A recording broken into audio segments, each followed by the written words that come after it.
Hello टिगुगर babies. तो आज मैं आप लोगों के पास लेकर आ गई हूँ a little boy fail in love with called CO का शॉर्ट 2। और आर्मी यूट्यूब को मेरे से सबसे बड़ी वाली दुश्मनी हो गई है। मुझे नहीं पता कि ऐसा क्यों कर रहा है यूट्यूब मेरे साथ। जैसे कि मैंने आप लोगों के सामने ही शुगर माफिया डैडी का मतलब 12 पार्ट रीअपलोड किया था, राइट। पर मुझे कल फिर से उसको रीअपलोड करना पड़ा मेरे चैनल पर। और जब मैंने उसको रीअपलोड किया तो यूट्यूब ने मुझे पता है गिफ्ट में क्या दिया है। उसने मुझे गिफ्ट में $1 दिया है। लाइक सीरियसली यार, मैंने उस स्टोरी में ज़्यादा सेक्सुअल वर्ड भी यूज़ नहीं किए हैं, फिर भी $1। लाइक सीरियसली ऐसा कौन करता है? और ऐसे कौन बेवकूफ़ लोग हैं जो मेरे वीडियोस पर कॉपीराइट का क्लेम डाले जा रहे हैं? मतलब ऐसा कौन कर सकता है यार? मेरे समझ में नहीं आ रहा है। मैं किसी की म्यूज़िक चोरी नहीं कर रही हूँ, किसी की स्टोरी लाइन चोरी नहीं कर रही हूँ। जो स्टोरी बना रही हूँ खुद अपनी मेहनत से बना रही हूँ, फिर भी ऐसा हो रहा है। लाइक सीरियसली, अब आप लोग ये बताओ कि मैं स्टोरी अपलोड करूँ कि ना करूँ। अगर स्टोरी अपलोड कर रही हूँ तो $1 आ रहा है, या फिर कॉपीराइट आ रहा है, या फिर यूट्यूब खुद से ही बिना सोचे समझे ही मतलब मेरी स्टोरी डिलीट हो जा रही है। और मैं स्टोरी डिलीट होने के बाद वार्निंग आ रही है कि मैं 1 वीक तक स्टोरी अपलोड नहीं कर सकती। इस तरह तो मेरा काम चलेगा ही नहीं ना। और व्यूज़ इतना ज़्यादा कम हो गया ना, मेरा आना इतना ज़्यादा कम कर दिया है यूट्यूब ने कि मत पूछो गाइस। मेरा मन भी नहीं करता है स्टोरी देने का। मन करता है कि मैं फ़ोन को ही फोड़ दूँ या फिर चैनल ही डिलीट कर दूँ, पर क्या करूँ, मैं नहीं कर सकती। एक तो आप लोग मेरी फैमिली की तरह हो, मैं आप लोगों से हर बात शेयर करती हूँ, राइट। तो आप लोग सोचो ना यार, मैं क्या करूँ। मेरा मन नहीं करता है स्टोरी देने का, जब मैं अपने चैनल पे इतनी सारी प्रॉब्लम्स देखती हूँ। हालांकि सेम प्रॉब्लम, यही प्रॉब्लम आशियान के साथ हो रहा है। जैसे कि आशियान की भी एक स्टोरी दो बार मतलब रीअपलोड करने के बाद भी उसकी स्टोरी डिलीट हुई, तो आशियान ने फेसबुक पे उसको अपलोड किया। पर मैं फेसबुक नहीं चलाती हूँ, तो मैं फेसबुक पे अपलोड नहीं कर सकती। तो मैंने उस स्टोरी को फिर से रीअपलोड किया है। और जब उस पर $1 आया तो मैंने उसको फिर से रिक्वेस्ट मतलब अप्लाई किया है कि उस स्टोरी को फिर से देखा जाए। अब मुझे नहीं पता कि कब तक मेरा वो वीडियो ठीक होगा, कब तक नहीं होगा, आई डोंट नो, मुझे नहीं पता। पर चलिए मैं स्टोरी पर आती हूँ, क्योंकि आप लोगों ने मेरी इस वन शॉट पे बहुत ज़्यादा प्यार दिखाया है, तो मैं ज़रूर दूंगी इस वन शॉट को। और थैंक यू सो मच मुझे इतना ज़्यादा सपोर्ट करने के लिए, मुझे इतना ज़्यादा प्यार करने के लिए। तो चलिए अब मैं स्टोरी पर आती हूँ। उसके बाद जंगकुक अपना लैपटॉप लेकर वर्क करने लग जाता है। थोड़ी देर बाद ते जंगकुक के पास आता है और बोलता है, डैडी होमवर्क इज़ कंप्लीट, क्या अब हम सो सकते हैं? जंगकुक बोलता है, बेबी तुम सो जाओ, अभी मुझे कुछ और भी वर्क है। तेहंग बोलता है, नो आप मेरे साथ सो रहे हो। फिर जंगकुक बोलता है, बेबी बस थोड़ा सा काम है, तो प्लीज़ तुम सो जाओ, मैं बस ये थोड़ा सा काम करके तुम्हारे पास आ जाऊँगा, आई स्वेयर। पर तेहंग मुंह फुला लेता है। जंगकुक ये देखकर स्माइल करता है और बोलता है, माय क्यूट बेबी।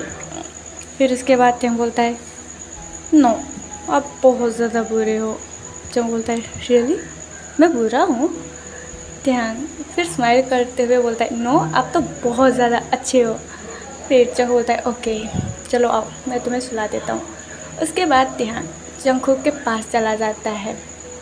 जंगकुक तेहंग को अपने आर्म्स में लेकर बोलता है, ते क्या तुमसे एक बात पूछूं? तेहंग बोलता है, पूछिए। फिर जंगकुक बोलता है, देखो आगे जाकर मतलब मुझे भी शादी करनी पड़ेगी, राइट। और उसके बाद मेरी वाइफ आएगी। तभी तेहंग बोलता है, नो आप शादी नहीं कर सकते, आप सिर्फ मेरे हो, आप मेरे ही रहोगे। जंगकुक तेहंग की तरफ काफ़ी कंफ्यूज लुक देते हुए पूछता है, बेबी बट मैं इस तरह सिंगल तो नहीं रह सकता ना, तो मुझे शादी करनी पड़ेगी। और तुम ऐसा क्यों सोच रहे हो कि मैं शादी ना करूं? तेहंग बोलता है, बिकॉज आप शादी कर लोगे तो आप मुझे कम प्यार करोगे। जंगकुक बोलता है, ते ऐसे नहीं बोलते, देखो अगर शादी कर लूँगा तो मेरी वाइफ आएगी, राइट। और मेरी वाइफ आएगी तो तुम्हारे छोटे भाई बहन भी आएंगे। तो तेंग बोलता है नो, मुझे नहीं चाहिए, मुझे नहीं चाहिए, नहीं चाहिए, नहीं चाहिए। आप शादी नहीं कर रहे हो, आप मुझे कभी छोड़कर नहीं जाओगे, आप किसी थर्ड पर्सन को नहीं ला कर आओगे हमारे बीच में। जंगकुक तेहंग का ये बिहेवियर देखकर बोलता है व्हाट हैपन ते, क्या बोल रहे हो तुम? अगर मैं शादी नहीं करूँगा तो लोग मुझे क्या बोलेंगे? लाइक सीरियसली तुम ऐसा कैसे बोल सकते हो? तेहंग बोलता है मुझे नहीं पता, आप शादी नहीं कर रहे हो बस। ऐसा बोलकर तेहंग जंगकुक के गोद से उतर जाता है और बेड के कॉर्नर साइड में जाके सो जाता है। जंगकुक तेहंग को देखकर काफ़ी ज़्यादा कंफ्यूज था और फिर जंगकुक तेहंग के पास जाता है और बोलता है बेबी लिसन। तभी तेहंग बोलता है मुझे आपसे बात नहीं करनी, आपको जो करना है करो, मैं होता ही कौन हूँ? वैसे भी आपने तो मुझे रास्ते से उठाया था ना, तो सही बात है, अब मैं होता ही कौन हूँ? आपको जो करना है करो, आपको शादी करनी है, बच्चे पैदा करने हैं वो करो, मेरे पास मत आइए। ऐसा बोलकर तेहंग डूबे डोड़ कर सो जाता है। जंगकुक वो कुछ समझ ही नहीं पा रहा था कि आखिर तेहंग बोल क्या रहा है, और ऊपर से तेहंग बस 10 ईयर का है, तो इतनी नॉलेज कौन दे रहा है उसको? फिर जब वो बोलता है ते क्या तुम गुस्सा हो बेबी? पर तेहंग इसका कुछ भी जवाब नहीं देता है। जंगकुक सोचता है ते सो गया है, तो जंगकुक भी तेहंग की साइड में ही सो जाता है। तेहंग जो कि सोया नहीं था वो जगा हुआ था। जंगकुक जब नींद में हो जाता है तो तेहंग उठकर बैठ जाता है और जंगकुक की तरफ अपनी बिग टू आई से देखते हुए बोलता है मैं डैडी को किसी और का नहीं होने दूंगा, डैडी सिर्फ मेरे हैं, मैं अपने डैडी से बहुत ज़्यादा प्यार करता हूँ, मैं इन्हें शेयर नहीं करूँगा, किसी के साथ भी नहीं करूँगा। ऐसा बोल कर तेहंग जंगकुक के चेस्ट पर अपना फोरहेड रखकर सो जाता है। नेक्स्ट डे जंगकुक तेहंग को बिना उठाए कंपनी चला जाता है और अजुमा को बोल कर जाता है तेहंग को ब्रेकफास्ट और लंच कराने के लिए। जंगकुक जब कंपनी जा ही रहा होता है तभी जंगकुक के अंकल जंगकुक को बोलते हैं जंगकुक तुम्हें क्या शादी नहीं करना? तुम्हें क्या उस लड़के को लेकर सिंगल ही रहना है? कहीं तुम उससे प्यार तो नहीं कर रहे हो ना जंगकुक? जंगकुक अपने अंकल की तरफ एंग्री लुक देते हुए बोलता है लिसन, अगर आपको लगता है कि मैं उससे प्यार करता हूँ तो I don't care about your thought, okay? और अगर आपको इस घर में रहना है तो आपको मेरे इशारों पे चलना होगा, समझ में आया? और हाँ, आपने ते को क्या बोला था कि मैं ते को रोड से उठाकर लाई हूँ, राइट? अगर मैं उसको रोड से उठाकर अपने घर में लेकर आ सकता हूँ तो अपने घर से निकाल कर आपको रोड पर भी फेंक सकता हूँ। तो आज के बाद उससे कुछ भी बोल रहा हो तो सोच समझ कर बोलना, अंडरस्टैंड? आई होप कि आप अच्छे से समझ गए हो, और आप समझ गए हो तो जाकर अपनी वाइफ को भी समझा देना, वरना मेरे से बुरा कोई नहीं होगा। ऐसा बोलकर जंगकुक वहाँ से चला जाता है। जंगकुक के अंकल बोलते हैं तुम रिग्रेट करोगे जंगकुक, तुम देखो अब मैं क्या करता हूँ, तुम मुझे इस घर से बाहर निकालने की कोशिश करोगे ना? हाँ, ऐसा कभी नहीं होगा, तुम बस देखते जाओ कि तेहंग खुद अपने आप तुम्हें कैसे छोड़ कर जाता है। बस कुछ साल और वेट करो जंगकुक, कुछ साल हम अपना मुंह बंद करके रख सकते हैं, बस एक बार तेहंग एडल्ट हो जाए, फिर मैं बताता हूँ तुमको। ऐसा बोलकर मिस्टर जॉन वहाँ से चले जाते हैं। यानी यहाँ से हमें पता चलता है मिस्टर जॉन के दिमाग में बहुत ख़तरनाक प्लान चल रहा था, जो कि तेहंग के एडल्ट होने के बाद मिस्टर जॉन सक्सेसफुल करना चाहते हैं। अब ये नहीं पता है कि क्या, आगे आपको पता चल जाएगा, ओके? फिर वो भी चले गए। फिर तेहंग बोलता है ओके मैं भी जा रहा हूँ। तभी अजुमा बोलती हैं बट यंग मास्टर आपका ब्रेकफास्ट? फिर तेहंग बोलता है नो मैं नहीं करूँगा, मुझे भूख नहीं है, मैं जा रहा हूँ। ऐसा बोलकर तेहंग वहाँ से निकल जाता है। तेहंग स्कूल में जाकर वो एवरी डे की तरह ही अंदर की तरफ जाने लग जाता है, पर उसके सामने दो बॉयज़ आ जाते हैं। वो दोनों ही आकर तिहंग के पास खड़े हो जाते हैं और बोलते हैं, ओह तो फाइनली तुम आ ही गए। तिहंग उन दोनों की तरफ देखकर बोलता है, लीव मी। अगर तुम दोनों ने मुझे फिर से परेशान करने के बारे में सोचा है तो तुम दोनों के साथ बहुत बुरा होगा। मैं कह रहा हूँ मेरा रास्ता छोड़ दो। वो दोनों बॉय बोलते हैं, अरे वाह, आज तो इसके में हिम्मत भी आ गई है, क्या बात है। तभी तिहंग बोलता है, और तुम दोनों ने रास्ता नहीं छोड़ा तो मेरे हाथों से स्लैप भी खाओगे, तो आई से लीव मी। तभी उसमें से एक बॉय तिहंग का हैंड पकड़ लेता है। तिहंग जब अपने हैंड की तरफ देखता है तो उसे सच में बहुत ज़्यादा गुस्सा आता है, बिकॉज वो इन सब चीज़ों से थक गया था। वो बहुत ज़्यादा फ्रस्ट्रेट हो जाता है। ऊपर से जंगकोok की शादी के बारे में सुनकर तो तिहंग और भी ज़्यादा गुस्से में था। तिहंग बिना सोचे समझे उस बॉय को स्लैप कर देता है। अब वो बॉय बहुत ज़्यादा गुस्सा हो जाता है, तो वो अपने ब्रदर को बोलता है, तुम इसका थोड़ा हाथ पकड़ोगे। तो उसका ब्रदर तिहंग का हैंड पीछे से पकड़ लेता है, और तिहंग ने जिस बॉय को स्लैप किया था वो बॉय तिहंग के दोनों गाल पर काफ़ी हैवीली स्लैप करता है, काफ़ी तेज़, जिस वजह से तिहंग के चिक्स पूरी तरह से रेड हो गए थे। ऐसा लग रहा था जैसे उसके चिक्स से ब्लड निकल रहा है। वो दोनों भाई तिहंग को फ्लोर पे धक्का देकर बोलते हैं कि तुम तिहंग अपनी हद में रहना। आज तुमने स्लैप किया है तो हमने भी स्लैप किया है। नेक्स्ट टाइम तुमने अगर ऐसा कुछ भी करने के बारे में सोचा तो तुम्हें इस स्कूल से निकलवा दूँगा। तुम्हें पता नहीं है कि हम दोनों हैं कौन। ऐसा बोलकर वो दोनों बॉय वहाँ से चले जाते हैं। तिहंग फ्लोर से उठता है और वो सीधा प्रिंसिपल के ऑफिस में जाता है। प्रिंसिपल जो कि काम कर रहे थे वो तिहंग को देखकर बोलते हैं, व्हाट हैपन तिहंग, तुम यहाँ पर क्या कर रहे हो और ये तुम्हारी चिक्स को क्या हो गया है। तिहंग बोलते हैं, सर मुझे दो बॉयज़ बहुत ज़्यादा बुली कर रहे हैं। दैन आज उन दोनों ने मेरा हैंड होल्ड किया था, जिस वजह से मैंने उसमें से एक बॉय को स्लैप कर दिया। तो उन दोनों ने मेरा हैंड पकड़ के और मुझे इतना ज़्यादा स्लैप किया है। तभी प्रिंसिपल बोलते हैं, गलती तुम्हारी है तिहंग, तुमने बॉयज़ को स्लैप क्यों किया, तुम मुझे आकर बता सकते थे। तिहंग बोलता है, बट सर गलती उनकी है, उन दोनों ने मुझे बुली करने की कोशिश की। तभी प्रिंसिपल बोलते हैं, शट अप, पहले तो गलती करते हो और अब ऐसा बोल रहे हो। तिहंग प्रिंसिपल से और कुछ नहीं बोलता है और वो नहीं क्लास अटेंड करता है, वो सीधा घर पे आ जाता है। फिर जब तिहंग घर पे आता है तो अजूमा तिहंग को देखकर पूरी तरह से शॉक हो जाती है, और फर्स्ट तो उसकी चिक्स को देखकर तिहंग बिना किसी को कुछ बोले वो अपने रूम में चला जाता है। अजूमा जल्दी से जंगकोok के पास कॉल करती हैं।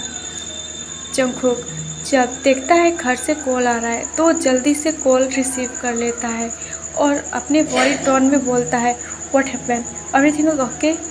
तिहंग ठीक है ना। अजूमा बोलती है, एक्चुअली यंग मास्टर के चिक्स बहुत ज़्यादा रेड लग रहे थे, ऐसा लग रहा था जैसे उनको किसी ने स्लैप किया है, और यंग मास्टर स्कूल भी नहीं गए हैं, वो घर पे आ गए हैं। जब वो बोलता है, व्हाट, क्या ते स्कूल गया था। तो सर्वेंट लेडी बोलती है, हाँ मास्टर, यंग मास्टर मॉर्निंग में स्कूल गए थे बट वो दोबारा घर पे आ गए हैं। जब बोलता है, ओके मैं आ रहा हूँ, देखा ध्यान रखना, ठीक है। फिर ऐसा बोलकर जंगकोok जल्दी से मेंशन के लिए निकल जाता है। जंगकोok आधे घंटे का रास्ता 15 मिनट में पूरा करता है और वो जल्दी से घर पे आकर सीधा रूम में जाता है। जब जंगकोok अपने रूम में जाता है तो देखता है तिहंग डूबे ओढ़कर सोया हुआ है। जंगकोok जल्दी से तिहंग के पास जाता है और जैसे ही तिहंग के बॉडी को टच करता है जंगकोok पूरी तरह से शॉक हो जाता है, बिकॉज तिहंग की बॉडी बहुत ज़्यादा जल रही थी। जंगकोok जल्दी से तिहंग को अपने आर्म्स में लेता है और तेहंग को जगाने की कोशिश करता है, बट तेहंग कोई रिस्पॉन्स नहीं कर रहा था। जंगकुक जल्दी से डॉक्टर को कॉल करता है और डॉक्टर को मेंशन में बुलाता है। डॉक्टर फाइनली जब 30 मिनट बाद आते हैं, 30 मिनट बाद तो मेंशन में आते हैं और जब तेहंग को चेक करके जंगकुक को बोलते हैं कि सर एक्चुअली इस बच्चे की हालत बहुत ज़्यादा ख़राब है, इतना ज़्यादा फीवर होना अच्छी बात नहीं है और अगर फीवर माइंड पर चढ़ जाएगा तो माइंड ब्लॉक भी हो सकता है। जब वो बोलता है डॉक्टर प्लीज़ इसकी दवाई दो, फिर डॉक्टर बोलते हैं मैं हालांकि इंजेक्शन लगा देता हूँ पर आपको जितना हो सके इनका ख्याल रखना होगा और देन टाइम टू टाइम इनको खाना खिलाना होगा और दवाई भी टाइम टू टाइम देना पड़ेगा। फिर जंग बोलता है ओके ठीक है doctor, thank you so much. ऐसा बोलकर जंगकुक डॉक्टर को बाहर तक छोड़ के आता है और रूम में आकर तेहंग के लिए कुछ फूड्स मंगवाता है और तेहंग को फीड कराकर उसको मेडिसिन देकर तेहंग को बिठाकर पूछता है तुमको स्लैप किसने किया। तेहंग जंगकुक के सामने रोने लग जाता है बिकॉज उसे सच में बहुत ज़्यादा पेन हो रहा था। तेहंग की बोलने की भी ताकत नहीं थी, तेहंग के चिक्स में इतना ज़्यादा पेन हो रहा था। जंगकुक तेहंग को हग कर लेता है और बोलता है बेबी प्लीज़ डोंट क्राई, देखो मैं तुम्हें रोते हुए नहीं देख सकता, प्लीज़ बेबी रोना बंद करो, मैं तुम्हें ऐसे बिल्कुल नहीं देख सकता, मैं मर जाऊंगा अगर तुम ऐसे रोते रहे तो। जब जंगकुक ऐसा बोलता है तो तेहंग जंगकुक की तरफ देखता है और अपने आंसुओं को जल्दी से पोंछ लेता है। फिर जंगकुक तेहंग को काफ़ी रिलैक्स करके और बोलता है बताओ किसने स्लैप किया तुमको। तेहंग बोलता है एक्चुअली डैडी जब मैं मॉर्निंग में स्कूल गया तो वो दोनों बॉय फिर से मुझे बुली करने की कोशिश किए, पर उस बॉय में से एक बॉय ने मेरा हैंड पकड़ लिया और मैंने उस बॉय को स्लैप कर दिया, तो उन दोनों बॉयज़ ने भी मुझे स्लैप कर दिया और जब मैं प्रिंसिपल के पास गया तो प्रिंसिपल ने बोला कि गलती मेरी है, मैंने फर्स्ट स्लैप किया, क्यों किया, वो प्रिंसिपल बोल रहे थे कि मुझे कंप्लेंट करनी चाहिए थी। जब वो बोलता है ओके ठीक है चलो मेरे साथ स्कूल में। तेहंग बोलता है डैडी क्या अभी चले। जंगकुक तेहंग की हालत देखकर बोलता है नहीं तुम रेस्ट करो ओके, हम मॉर्निंग में चलेंगे ठीक है बेबी। तेहंग जंगकुक को हग कर लेता है और रोते हुए बोलता है डैडी सब मेरे से नफ़रत क्यों करते हैं, क्यों सब मुझे हर्ट करते हैं। जंगकुक बोलता है बिकॉज तुम मेरे हो ना, इसीलिए सब तुमको हर्ट करते हैं, तुम काफ़ी क्यूट प्योर एंजल हो, दैट्स वाई सब बुरे लोग तुम्हें हर्ट करते हैं। बट तुमने उस बॉय को स्लैप किया ये सुनकर मुझे अच्छा लगा, तुमने खुद को प्रोटेक्ट करने की कोशिश की। फिर तेहंग बोलता है डैडी आप मुझे छोड़कर नहीं जाओगे ना। जंगकुक बोलता है बिल्कुल भी नहीं जाऊँगा, मैं अपने बेबी को कैसे छोड़ सकता हूँ। फिर तेहंग के आगे से रिस्पॉन्स ना मिलते देखकर जंगकुक तेहंग की तरफ देखता है जो कि रोते रोते अब सो चुका था। जंगकुक तेहंग को बेड पर सुलाकर बोलता है आई डोंट नो कि मैं तुम्हारे बिना कैसे रहूँगा, हालांकि मैंने तुम्हें एक डैड बनकर पाला पोसा है, पर सच बताऊं तुम्हारी इनोसेंट फेस देखकर मैं सच में कहीं तुम्हारे प्यार में ना गिर जाऊँ। खैर अभी मुझे ये सब नहीं सोचना, अभी मुझे ये देखना है कि वो है कौन जो मेरे बेबी बॉय को इतना ज़्यादा परेशान कर रहे हैं, और फिर मैं उस प्रिंसिपल को भी तो देखूँगा कि उसकी हिम्मत कैसे हुई ऐसी बात बोलने की। ऐसा बोलकर जंगकुक तेहंग के पास ही लेट जाता है बिकॉज अब उसका बिल्कुल भी मन नहीं था कंपनी जाने का। ऊपर से जंगकुक ने दो मीटिंग कैंसिल कर दी थी जिस वजह से जंगकुक के मतलब लॉस होने के चांसेस थे, पर जंगकुक इस बारे में बिल्कुल भी केयर नहीं करता है। तभी जंगकुक का असिस्टेंट जंगकुक के पास कॉल करता है और बोलता है सर आपने मीटिंग कैंसिल कर दी, आपको पता है कितना ज़्यादा लॉस हो सकता है। जंगकुक बोलता है आई डोंट केयर और तुम्हें इससे कोई फ़र्क नहीं पड़ना चाहिए, ठीक है? तो अपना मुंह बंद रखो। ऐसा बोलकर जंगकुक कॉल कट कर देता है और तेहंग के पास जाकर उसको अपने आर्म्स में लेकर सो जाता है। ओके एवरीवन, आज के लिए इतना ही। और प्लीज़ गाइस, जिस तरह मुझे सपोर्ट कर रहे हो प्लीज़ उसी तरह करते रहना, बिकॉज़ मुझे तो लग रहा है मेरा चैनल बहुत जल्दी ही डिलीट हो जाएगा इसी तरह चलता रहा तो। खैर, आप लोगों ने सच में मुझे बहुत ज़्यादा सपोर्ट किया है, पर आप लोगों को पता है अचानक से मतलब व्यूज़ आना भी बंद हो गया है स्टोरी पर, और देन मेरी स्टोरी तो डिलीट होती ही रह रही है।